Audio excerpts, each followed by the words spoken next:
Nous, on est riches parce qu'on est en train d'appauvrir l'Afrique, de nouveau, l'Amérique latine, l'Asie. Nous sommes nous les responsables de ces millions de morts. C'est nous qui disons que tu dois avoir accès à l'eau simplement si tu la payes. Que je t'amènerai l'eau si je suis rentable. En Afrique, c'est nous, c'est pas eux. Eux, ils étaient capables de le faire en communauté. Et donc, à l'heure actuelle, il faut se dire que les guerres qu'on est en train de faire, c'est quoi? C'est parce qu'ils nous ont attaqués. Qui?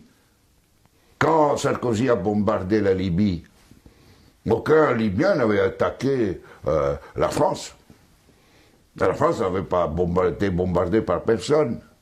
Et nous, quand les Américains ont bombardé Bagdad ou l'Irak, parce que c'était l'ennemi du mal, donc tous ces millions qui sont morts, et tous ces millions de réfugiés syriens, irakiens, etc., c'est qui eux, ils ont voulu. Et nous, on a le courage après de dire, je vais t'aider pour rester chez toi. Hein? Alors qu'on les a créé des conditions pour qu'ils doivent fuir. Et nous, on va dire hypocritement à cette Europe qui hypocritement donne 6 milliards à la Turquie, 2 milliards aux Libyens pour pouvoir tenir les gens qui viennent d'Afrique, où on est en train d'alimenter, nous, les guerres. Mais il faut s'arrêter de se raconter des balivernes ici. Hein? Il faut s'arrêter. La guerre ne se fait plus parce qu'on tue l'ennemi. La guerre est devenue, grâce à la technologisation, elle était déjà aussi d'avant, mais elle est devenue une activité économique la plus rentable après l'industrie pharmaceutique et l'industrie informatique. On fait la guerre parce que c'est rentable.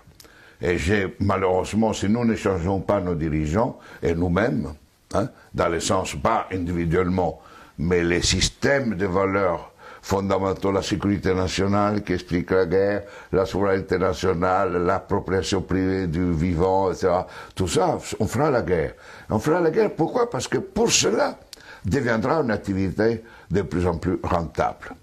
D'ici quelques années, si vous éliminez la guerre, le PIB mondial chutera, d'après le système dominant. Et ne chutera pas si on est dans un autre système. Au contraire, la guerre, la disparition de la guerre sera une source de richesse. Mais c'est pour cela que les dominants à l'heure actuelle ne veulent pas réduire les armements, ne veulent pas réduire les occasions de guerre. Parce qu'imaginez-vous la France sans la guerre. Que serait comme économie? Imaginez-vous les États-Unis sans guerre, deviendraient des pauvres. Des économies pauvres. Donc aujourd'hui, on est entré dans une phase où on fait la guerre parce que c'est rentable. Et vous n'aurez aucun dirigeant actuel du monde qui arrêtera la guerre, parce qu'il sera crucifié, parce qu'il sera lapidé,